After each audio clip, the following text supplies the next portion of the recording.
thanks very much for joining today. I know we were meant to be delivering today from Croke Park, the mecca of the GAA, but what I can bring you is IT Sligo. So on the screen in front of you, you'll see the entrance to IT Sligo. And there's a big fish at the front door. And for those of you overseas, you might not be familiar with why we have a big fish as a structure situated prominently in the front of our building. In Irish folklore, the salmon of knowledge is a symbol of eternal knowledge.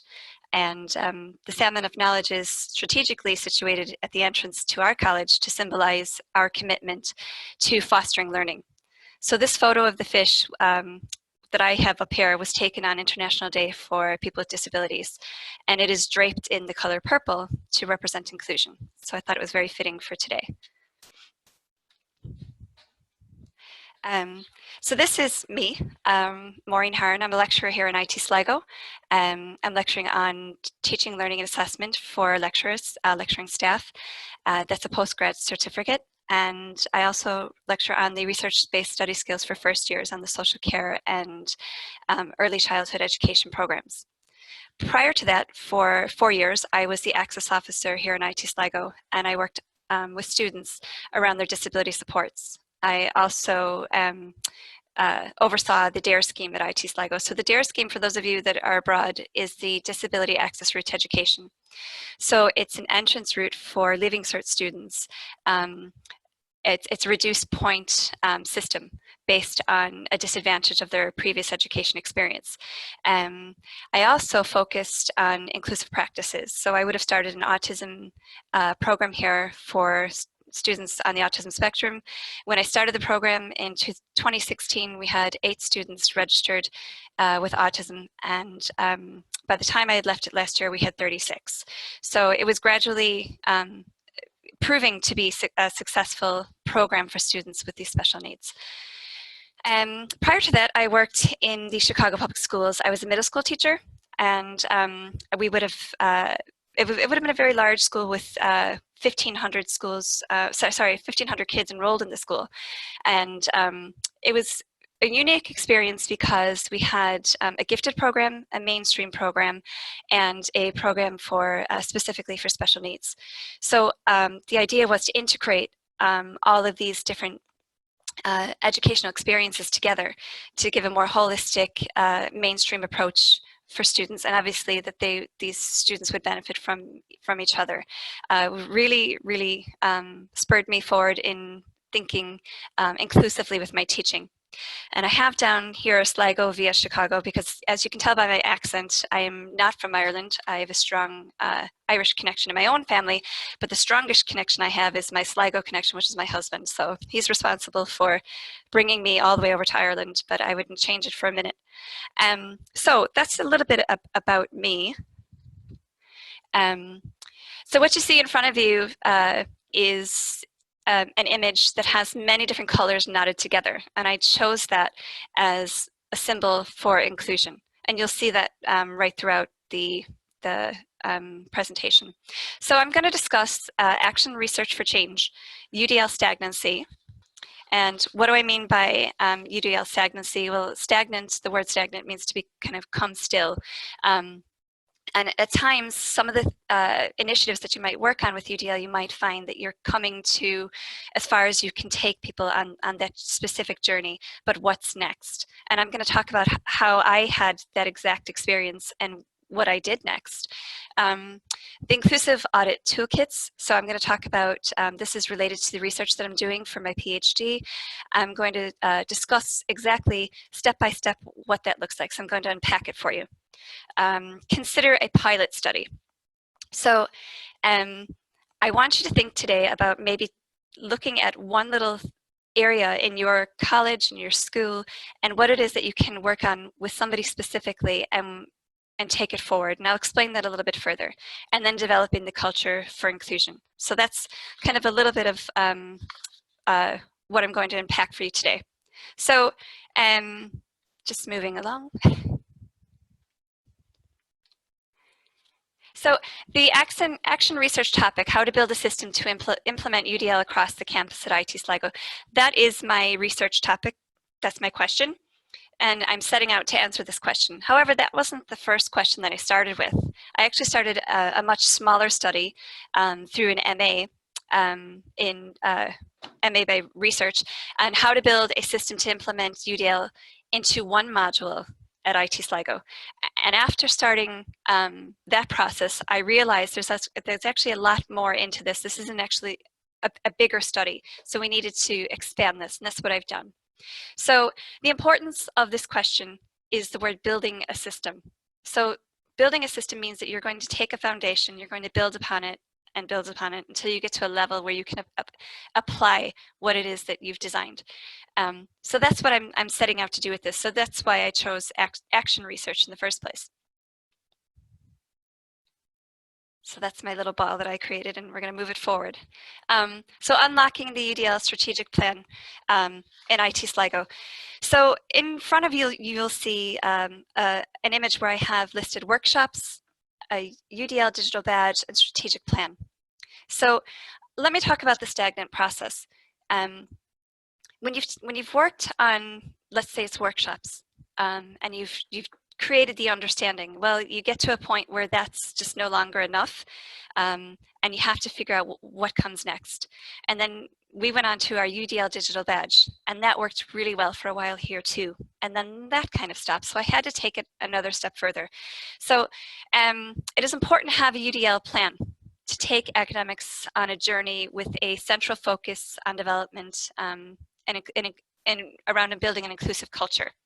So consider where you are and where you aspire to be with curriculum development. So in IT Sligo, we started out with running workshops, and slowly attendance to these increased with around 150 staff having attended these collectively.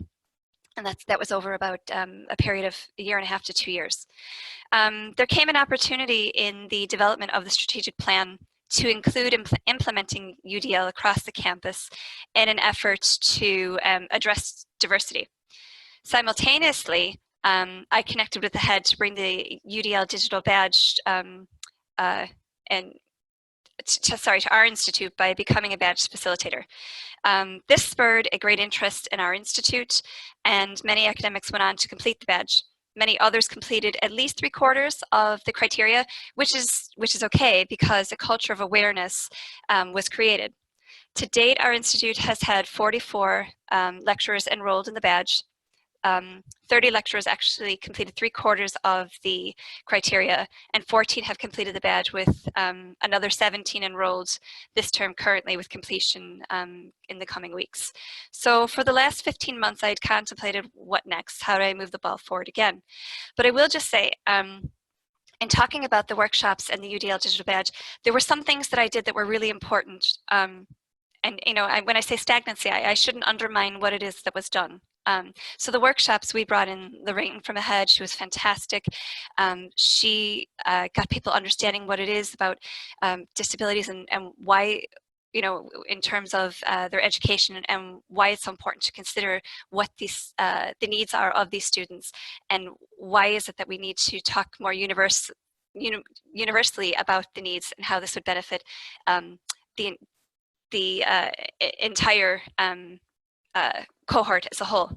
So the UDL digital badge, what was important about that was that my first 6 to complete that were now my champions. So now I had lecturers across various departments across the 3 schools, and that was really, really important because that started the culture, that got the ball rolling. I had Dr. Maureen McCarthy come from UCC. She spent an entire day with us doing a full workshop with over 50 lecturers that attended and stayed throughout the entire day. That's hard to do. So when Marion came, though, she was so enthusiastic and she was so knowledgeable. So that was really important to have people like Marion that come on board, getting in touch with the experts that can create the awareness and get the ball rolling. So on that particular day, I stood up and I asked the room full of lecturers for people to take on the digital badge. And of the 6 that completed it for that specific term, great things happened. So Dr. Ailish Breen was one of our participants, and she went on to send all of her case study into the head conference last year, and she presented on on her case study, and she was shortlisted for the John Kelly Award. So, you know, the science department has taken off here in leaps and bounds in IT Sligo with the amount of people that have come on board to want to include UDL into their curriculum. Now, the strategic plan, what I did there was our college is set to become a technological university, and we're merging with GMIT and LYIT.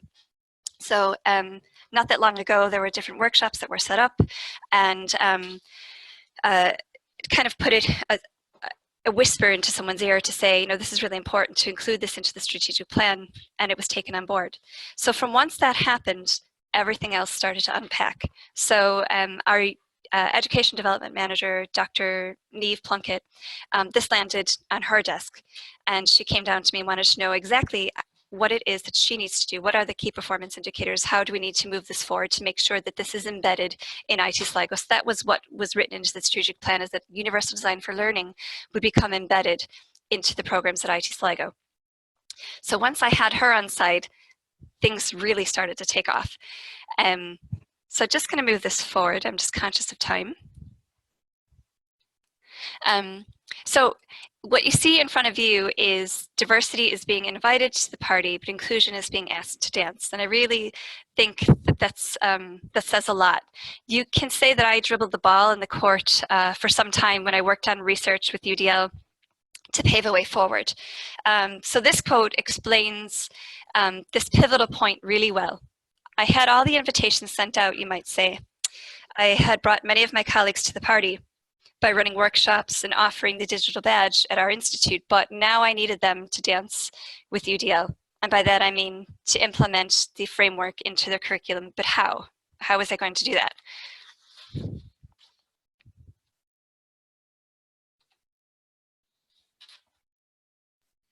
So I started out by looking at what was out there.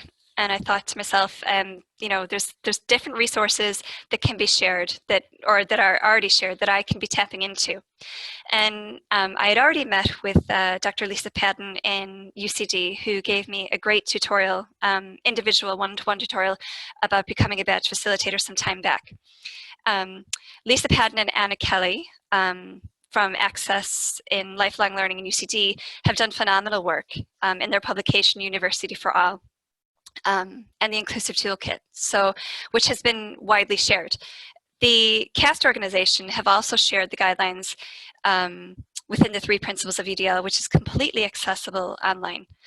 So in using these shared resources, I was able to create a toolkit that was unique to the needs of IT Sligo, which was what aided me in carrying out our inclusive UDL audits with my colleagues. So what does this look like, the shared resources? So you see to the left, the University for All is the toolkit from AHEAD, and from UCD. And within that, Lisa and Anna have done great work. They have 4 different pillars. They have inclusive practice toolkit, where you can actually check for a compliancy score, and it really unpacks the whole thing for you. You can literally go through page by page and figure out how inclusive several different areas are. So there's the built environment, there's ICT, but what I focused in on was the curriculum piece, that pillar. And I looked at what Lisa had offered there, and I thought, okay, how can I make this workable for our needs here? So some of the things within that part have pieces that include, inclusive practices for a module, inclusive practices for a program. So I just focused in on a module in particular. That's what was my general interest. I worked with a colleague from the Department of Business, and she had agreed to allow me to do an audit, inclusive audit of her module. So she gave me access to our VLE, our virtual learning environment, which is Moodle at IT Sligo, and I used Lisa's toolkit, the curriculum piece, and I also used, as you see in the bottom left-hand corner of the screen, the principles and guidelines from the CAST organization. And the CAST organization is great for sharing the resources. You can click into each of these and it gives you all of the principles and guidelines as well as recommendations. So I took that and I made that into its own compliancy score, all the different categories within that. So it actually wound up being several pages long, the entire assessment. So the assessment that I designed, I took from other resources. So what you see then to the right of the screen is the UDL self-assessment exercise for a module. We also developed one for a program. And then you see the general principle. So the other one that I have up is particularly to show that it's the compliancy scores run 0 through 5, your self-assessment. So I used this when I worked with my colleague Kathy O'Kelly from business, and she allowed me to go through all of her work to see how inclusive it actually is. And I think this reverts back to what Jonathan was saying, where really continuous professional development is not something that a lot of our colleagues are interested in, but actually, can you mentor me? Can you bring me through a process where I can learn what change is needed and what it is that I need to do? I feel a lot of us can feel a little bit stuck. So it's finding someone. This afforded the opportunity for my colleague to have somebody go with her step by step to say, okay, this is where your compliancy was. And actually, a lot of her materials, she was a badge participant and actually went on to do the facilitation badge by herself. So she would have had a lot of awareness. So her module actually scored quite well. And what I did then was I went into the recommendations from the principals, and I sent her any of the recommendations that were kind of deemed as a shortfall. So this is something that we're carrying out right now here on campus, and I'll explain that a little bit more too. So using the pilot study to step build. So I took a step-by-step approach, acknowledging that I'd come to a stagnant point with UDL at our campus, and that the workshops to gain understanding had been done several times, and the digital badge was cultivated my UDL champion. So I realized it was time to take another step forward. I started with the pilot in one module with one lecturer, as I told you, from the School of Business, and together we looked at how this module her delivery, and I reviewed all the content, and I looked at it all through our virtual learning environment. I used the shared resources as a starting point, and looked then to build my own. So I used the shared resources as a starting point, as I had said, and found one that was pitched more appropriately. The National Forum for Enhancement Teaching and Learning, or the NFETL, I had a call out for projects. So I liaised with Dr. Neve Plunkett, and we put together an expression of interest in using my pilot to roll this out to a voluntary cohort within our institute. This pilot study and subsequent project funding has proved to move us into the next UDL phase, which is implementation. So as part of this process, Neve and I brought together a UDL working group, which comprises of Dr. Shelley Brady, who's an online student support and program development officer, Ellen McCabe, who's an instructional designer, and lecturers and UDL badge participants and facilitator badge participants, Maureen Haran, who's also on our academic council and learning, teaching and assessment committee, and Kathy O'Kelly. So, it was really helpful to have Maureen and Kathy come on as academic staff because, they're also champions, and Maureen's in particular would be able to bring things to a higher platform for us. So that was another very well-planned strategic move. So what has happened is this has caused a lot of interest. So we've had 30 lecturers that are interested now to go through the inclusive UDL audit with us in particular. So I'm just going to move it along because I think I'm moving on to the next subject before I actually get there. So the inclusive UDL audit process. So the inclusive process has certainly moved the ball forward, and it affords lecturers to critically reflect on how they deliver, what they deliver, and the effects it has on their student engagement. So prior to looking at the modules, I meet with each lecturer and we discuss their delivery method, their ethos, and its impact. I go away and review their materials on the Institute's VLE, and as well as one assessment. I ask for one assessment as well. Using the toolkit, I look for evidence of compliancy and use the key to mark each pre-scripted item and generate a score. So the post-audit, I meet with a lecturer, and where there proves to be shortfalls, I give them a list of recommendations for their consideration. And thanks to the National Forum for the project funding, we have 30 lecturers that are now working with us to have their modules reviewed through the inclusive UDL audit process.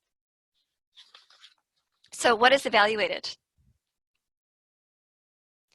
Many of you will have seen the image here before you. It says flexibility and representation, and it says options for perception, language and syllables, comprehension. As we know, those are under the guidelines underneath the principle of representation. I also look at the flexibility in expression, so the options for physical action, skills, fluency, are they expressive, executive functions, planning and monitoring. And then flexibility and engagement. So I look at options for recruiting interests, sustaining effort, persistence, self-regulation. So these are the types of things that we're looking for within the inclusive audit.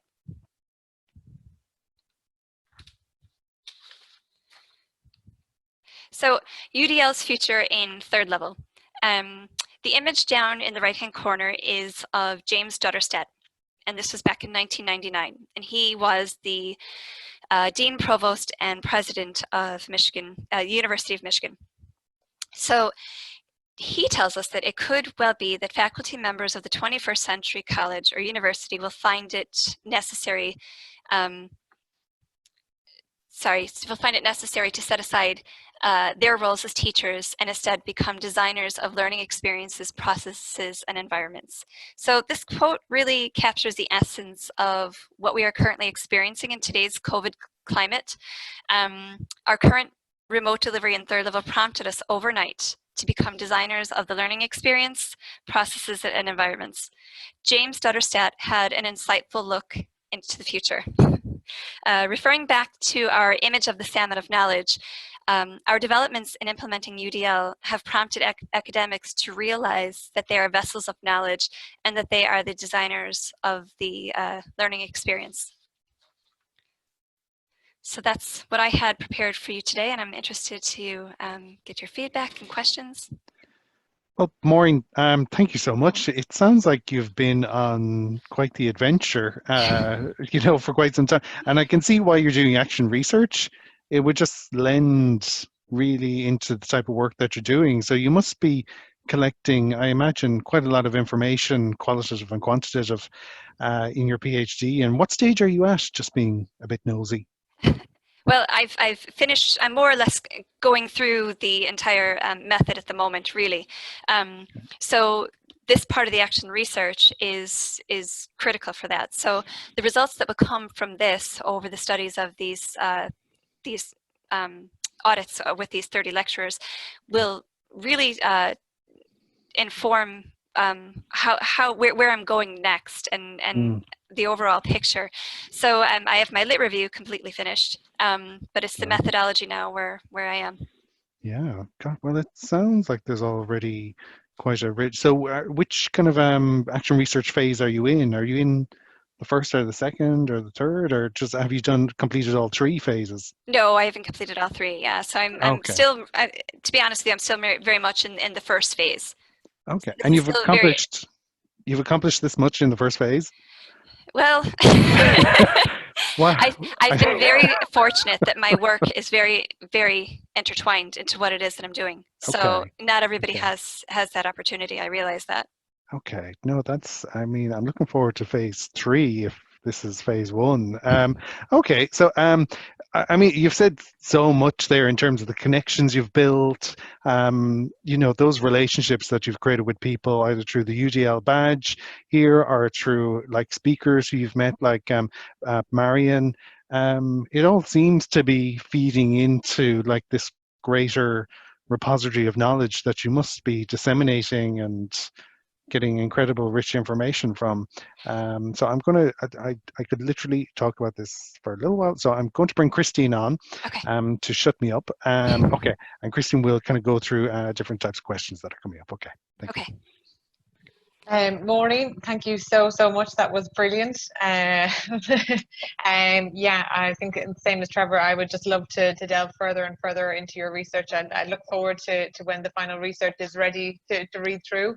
And I'm sure there are some lovely comments coming through, which I'll let you read after this. But there's just two questions here I'm just going to pose to you if you don't mind. So Sure. one is from Sally Scott, who is from the other head in the US. And she's just said, have you found any differences in solutions from different academic disciplines or fields? So different solutions to... Sorry, have you found any differences in instructors? So, oh, in structures. Okay. Yeah, sorry.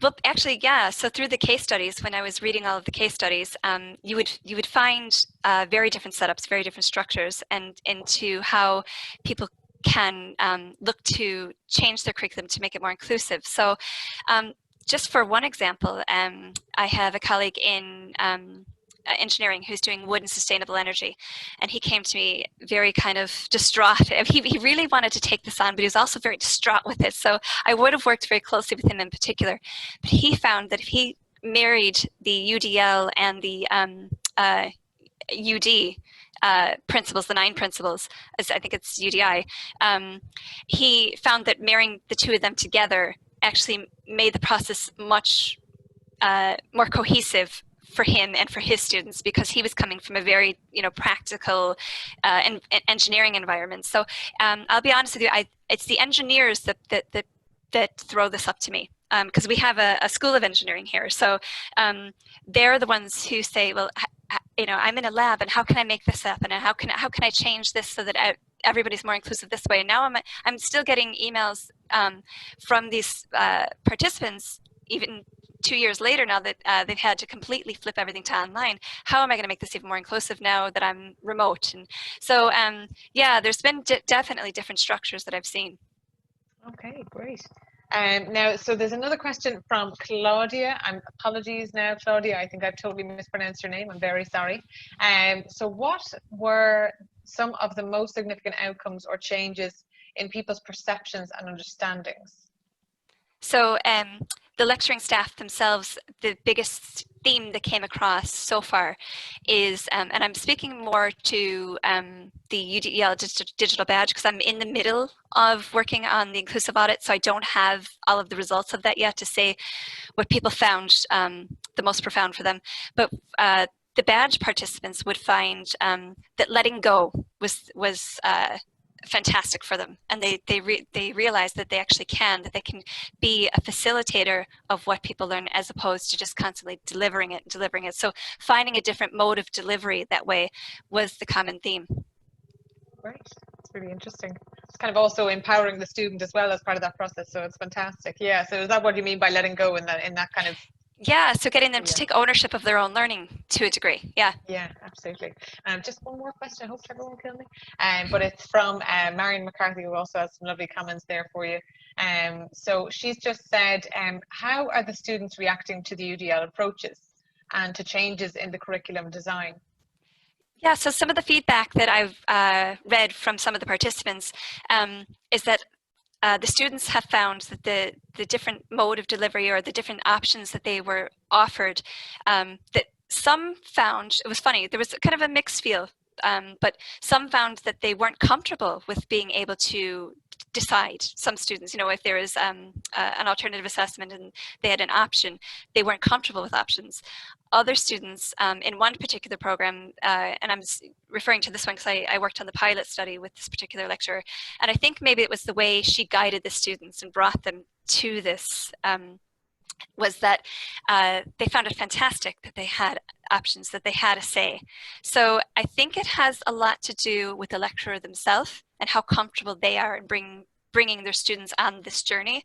But I would have found that a lot of them at the start would have said that they found it difficult.